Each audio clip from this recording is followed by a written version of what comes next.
When a story gets convoluted, yeah, and mixed up, that in itself is a red flag. Okay? When I talk to someone, I'll say I'm going to handle something for them, yeah? And then it starts getting a few lefts and a few rights, especially with this demographic. And if things don't add up, that's a red flag. And normally, it normally is. It's a purple flag, okay? Like, some people, they just, and another flag, I got so much to say here.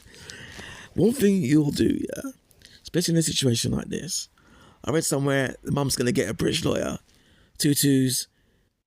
I see it's gone from getting a British lawyer to being all official to you running around chasing after Elaine the Pain and bloody doing it the social media route via the black community. That is a red flag. Because black people don't have any accountability, and they always listen to 6-7 sides of every story, and it's always humming and ahhing and umming and ahhing. And don't forget it's Jamaica as well, so you think you can try a thing. That is a red flag for me. Because a proper barrister will pick that apart and ask the right questions. No, don't ask a barrister because they'll ask too many questions and suss me out. I don't want that. They'll work it all out and I'll go down. My daughter will go down. I don't want that. And even I might go down because I know all about it. Exactly. Listen, you talk to someone who's advised legally and been unbeaten in legal cases. Not that I'm a lawyer, nothing like that. And for the time I hear gibberish and the time I wheel it all out of you, the real story is not what it purports to be. In fact, I can go to town here. I've had people come to me saying, yeah, how they feel wronged and they're going to sue XYZ. And the tutus, the story turns on its head. It could be a job situation. Oh, I'm going to sue my company because racism. Racism. I'm going to sue my company. I can't wait to sue my company. I'm going to sue them and get thousands of pounds. And then when it all comes out, and it goes to court, and it all comes out later, different story. I was in there, I was crying, because I was worried about losing my career. I was crying, I've lost everything, I'm ruined. Exactly. Listen, the mum thinks, or whoever is behind this thinks, because it's Jamaica, because it's black folk, I can muck about here. That's all it is. But anyway, let me get into this, yeah, because there's a lot here to look at, yeah. It's going to be a bit topsy-turvy because the story's upside down. Topsy-turvy. So, you know what I mean? Listen, a lot of it's not adding up, okay? Right, a lot of it's not adding up. The two girls met two guys, and there's various stories. One's meant to be the boyfriend, one's meant to be the mum's boyfriend's cousin. That's a red flag in itself because it always gone sideways from there. I want a straight line story of what's happened. I'm not getting that. Okay. They're saying that the boys were scammers. Okay, we don't know that for a fact. In fact, the girls may be doing something and drag the boys into it. So we don't know that for a fact. But it's saying that the boys are scammers. They had nice Airbnbs, plush Airbnbs. The mum said to the daughter, "Get a nice Airbnb for yourself." I'll do that in a minute. The mum said, "Get a nice Airbnb for yourself." Daughter said, "No, I'm fine here. It's all good here. It's all good in the hood." Right. Did the mum actually say that? Was that a fallback story for the mum? Because in one breath is saying the mum said it's all good to stay there. Then the mum's saying, another breath, mum's saying, "Oh, go and get a separate Airbnb." See, these are the things not just that. If a real lawyer will go even more so. But if I sat down and chat to the mum, give me 2 minutes, I'll get it all out. But anyway, moving it on a bit, yeah.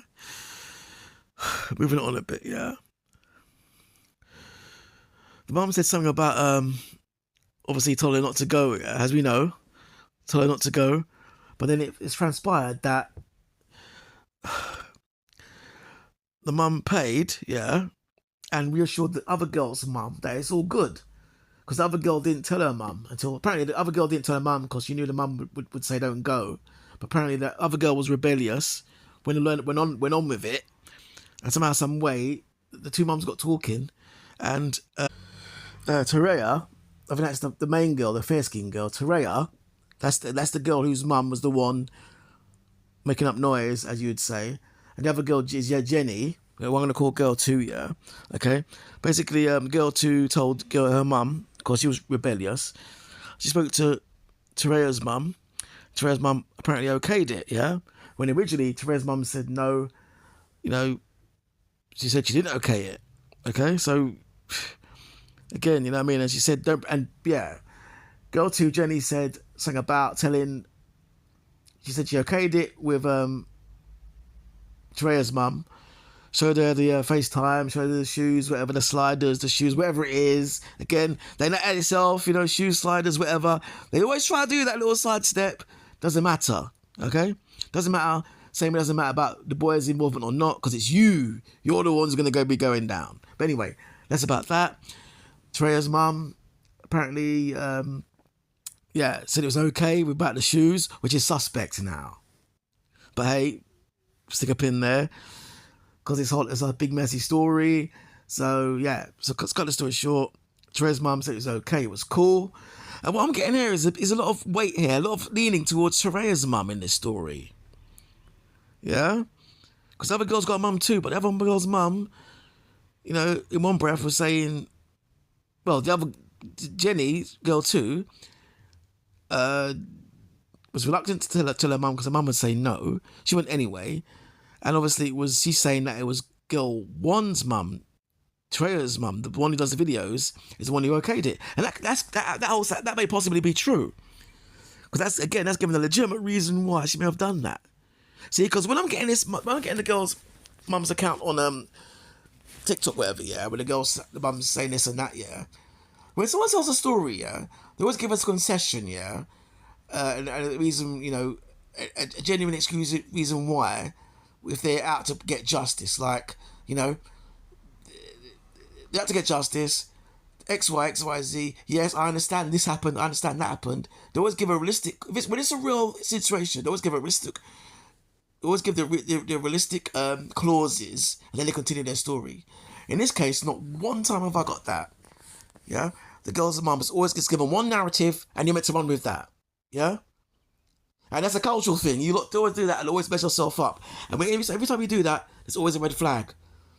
There's always a red flag. Yeah, Elaine the Pain. Yeah, I'm Elaine the Pain. Look at me. Follow my cause. Come out of nowhere. Me and my big mouth. Everyone's like, what? Yeah, come and join me. Yeah, we're going to stop shopping there. We're going to shop here instead. Like, everyone's going to jump on it. Like, everyone's going to jump on that and not have any subjective thinking whatsoever. Everyone's just going to follow suit like a sheep and go along with it. No one's thinking.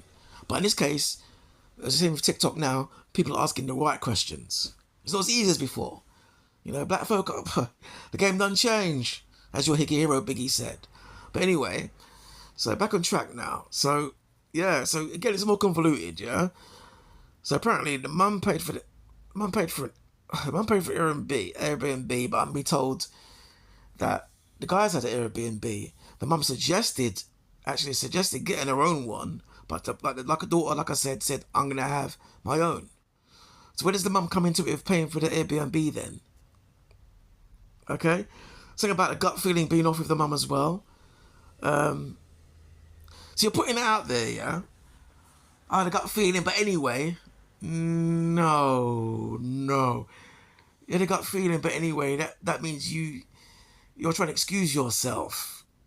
Why? There's a little bit of red flag there.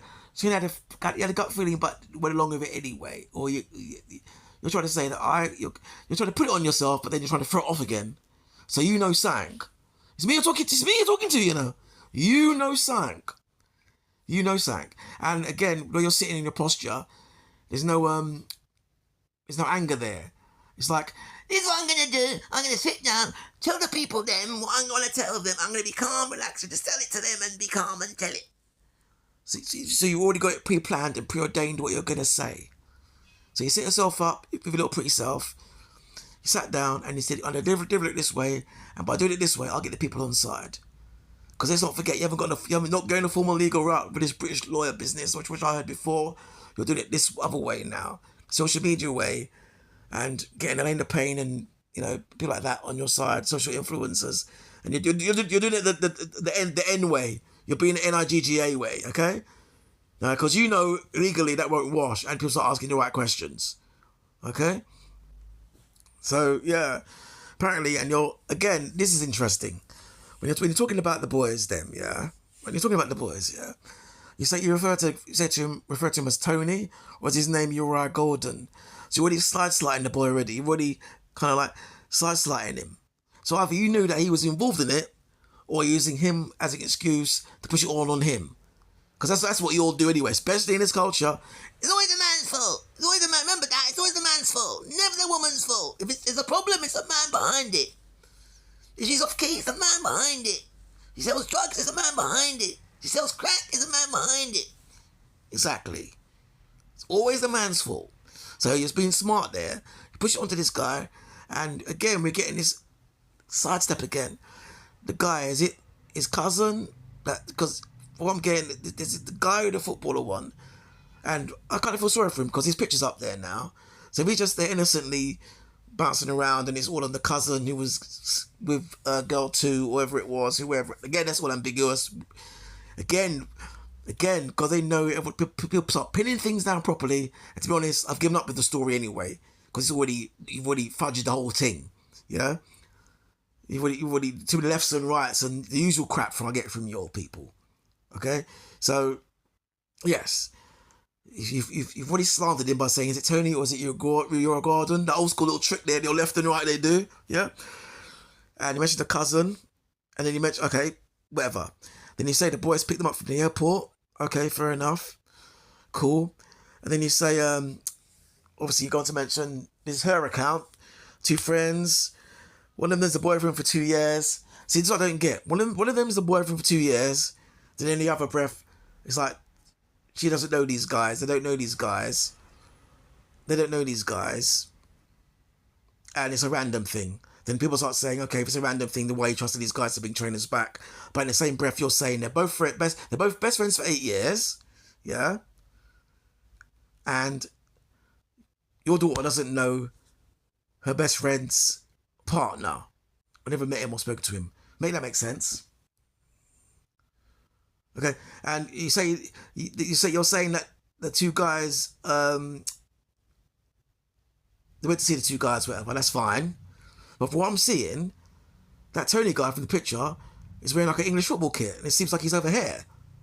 So is the English guy went out there to see his cousin, or if that's his cousin, or whatever it is? Are they both based out there then? Is he here from here? Is he from here and went over there to see the cousin and brought the girls over? Or is it a case of he lives there now and was there playing football here back in the day, a little while back? What's the story there? How did he get from having the English kit on and being in England and going over there? And what is the friend in relation to girl 2, Jenny? Yeah, or the girls, the internet woman's girl's mum, Treya's mum, yeah? Because more time than not, you'd think, if I'm best friends with someone for 8 years, I'd know their partner. But hey, what do I know? You all know everything, okay? But the trainer's back. Teray bought the 3 pairs. Jenny bought back 5 pairs. Interesting. Because I think it was Jenny was the one who was well, is where you not get me. I need to know which one of the 2 is the link, because the mum's making out to be, Jenny. Like, she's the one whose daughter went along, and is following Jenny. Treya, the light skinned girl, is following Jenny. But then here in Jenny's account, she's putting it all on the mum, saying the mum was okaying things and the mum this and that. So, you know what I mean? We need to know exactly where the linkage is between the connection between you and these guys. Okay, boyfriend, and then you don't know them. Then you see them. It's too ambiguous, man. So, and that's it. Apparently, trainers got swabbed at the airport again. Let me quickly interject this. What I'm saying is speculative, but it's within reason for what I'm hearing. But at the same time, you know, we don't know. It could be the airline authorities that set them up. You know. It's funny because I spoke to a friend of mine last night. Yeah, we had a few drinks. We went out for a drink. And we were just talking. And he goes, he was in Colombia. And he goes, you know, same thing kind of happened. He tried being not same thing happened here because we don't know factually what happened here. But he's saying he tried a big piece of fruit back, big piece of exotic fruit back. Got to the airport. And the guy's like, hey, gringo, like, you know, like, what kind of talk, yeah? And he pulled him out the queue to give him the office and goes, yeah, put the foot on the table. He goes to me, the guy got a big knife, put his knife right through it, put that knife and goes, and kind of like insinuated like drugs, right? Now I know this guy inside out from infant school. One of my best friends from infant school, yeah? That not in a million, that's one man I'd say, nope. He's a normal Caucasian, middle of the road, none of that. None, that's not him. He travels all the time. Apparently said the guy for a knife, put his knife through the fruit, pulled it out and said, yeah, insinuated that he had drugs and put him and said, yeah, you got yeah, and basically he had to pay £200. He's like, yeah, 200. And they put it over to cash machine. My friend had to go and pay him £200. And the guy's laughing. Because the guy's in the show laughing because he's like a general. He's like sitting there laughing at me, laughing. And what can you do? Luckily, my friend's got it. He's got it like that. Trust me, he's got it like that. So it's £200 nothing to him. But for these youths, them that could be a lot of money. Actually, you never know. You could have gone. Sure, if you've gone on holiday, yeah, sometimes, and you're broke like that, and you spend your money, and you're facing that situation, then you're in trouble. And maybe that's what the GoFundMe's for. Maybe they said to the mum, look, or they said to the mum, look, you raise that, and your daughter's out, or because we know now the mum's a bashment, yeah, because we know now the mum's not kind of like too, because we know their mum's not clued up like that, yeah, because you know the mum's like proper like, you know, not doing the things the official way, yeah, wants to be a bit bashy. This is what she's gonna do: set up the GoFundMe, get the money, and with that money, take the money all back to Jamaica and say, there you are. Like it solves the problem. There you are, here's the money, now that's it, bring my daughter back now. And she'll jump back on the internet with her daughter. See, we're back now. Thanks a lot, people. Thanks for the money. We're all back now. She's back.